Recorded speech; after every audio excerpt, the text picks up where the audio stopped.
Imagine you have finally accumulated $100,000 worth of investments. Not just savings in the bank, but truly invested. Stocks, index funds, whatever. You might then think, okay, now I'm halfway there, or maybe you would think, now I'm rich.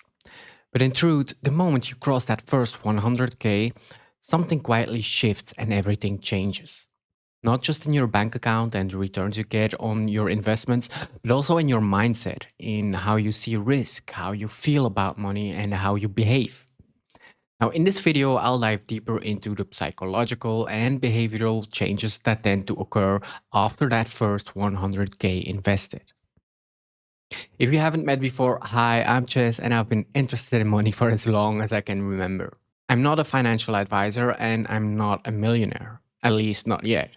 But while I'm slowly growing my investments, I feel like I'm learning a lot and I want to share some of those learnings with you in hopes that you might find it useful. Either way, back to the video. You might have seen other YouTube videos talking about why that $100,000 mark is so important. It's the point where the returns actually start to become meaningful and the compounding effect kicks in. If you're interested in that mathematical side of $100,000 being a turning point whenever you have that invested, make sure to subscribe because I might create a video around that topic soon. But there's more than just a mathematical side of the $100,000 mark. There's a big subconscious shift that happens at that point. Let's say you're just starting out with investing and you have somewhere between $0 and $10,000 invested. In that case, you're mostly in the learning phase. You're building discipline, you're figuring out risk, and you're slowly investing. Then you push towards 50K and then 75K, and you're seeing growth. Maybe you even start to feel confident. But what happens once you push past that 100K invested mark? Well, there's three psychological changes that tend to happen at this point. First of all, your identity. Before you might have said, I'm trying to save and invest, while after 100K, you probably start saying, I invest. And that subtle language shift, that matters a lot. It's your self image that changes and you start behaving like the role you believe you hold. In this case, you start behaving like a real investor. The second big psychological change has to do with your reference point. In behavior economics, classic frameworks like prospect theory show that people evaluate gains and losses relative to a reference point and not in absolute terms. So when your invested amount is relatively small, you might think, oh, I hope to get $100,000 in profit. But once you hit that $100,000 mark, your reference point shifts. And you might be thinking, what if I lose 10K? Or how much will this portfolio be worth in 10 years? See, your risk perceptions, what you consider acceptable and what you fear, it all changes at that point. The third big psychological change is that when you have more emotional stakes, you have a bigger distracted brain.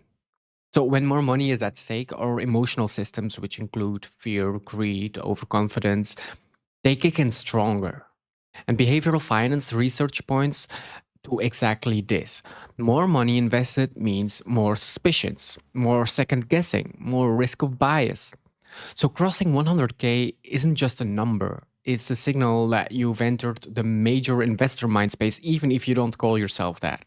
Now, because your mindset has shifted, behavior follows. And there are four big behavioral consequences I want you to be aware of. First, you may become more risk averse because you don't want to lose it all. Or you may become overconfident, thinking, I've done it before, I can do it again. Overconfidence is one of the most documented biases in behavioral finance. Then there's also decision fatigue and choice paralysis. With larger stakes come larger options, more funds, more asset types, more complexity. All those choices can cause paralysis or tendency to overanalyze, which can lead to poorer decisions. For instance, the research on cognitive biases and emotional biases show how we revert to shortcuts under pressure. The third point is that loss aversion gets stronger. Because your portfolio now has more real value, the fear or losses gain emotional weight. Loss aversion is the idea that losses hurt more than the equivalent gains. And that may cause you to hold on to losing positions. You might avoid necessary risk or you might overprotect your portfolio. And lastly, there's behavioral drift.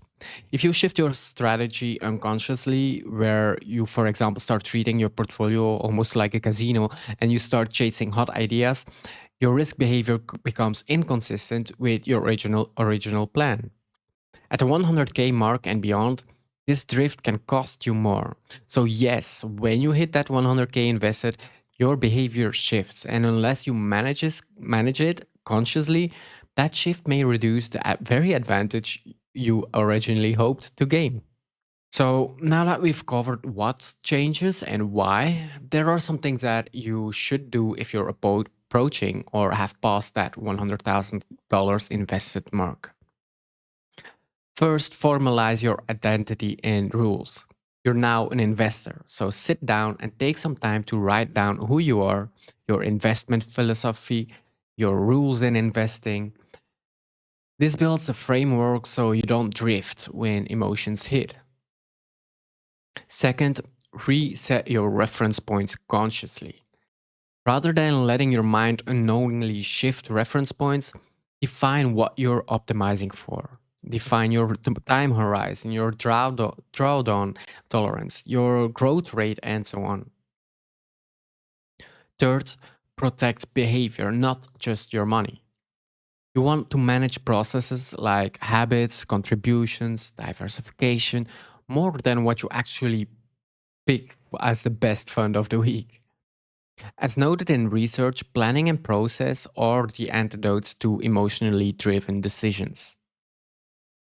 Fourth, monitor emotionally and cognitively. Be aware of the major bias risks. Overconfidence or loss aversion, anchoring, herd behavior, these are all well documented in behavioral finance research, and you should be aware of that. Fifth, don't treat the threshold as a finish line. Crossing 100K is not the end.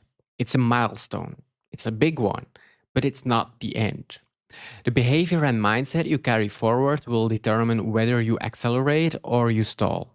Your psychology still drives the outcomes.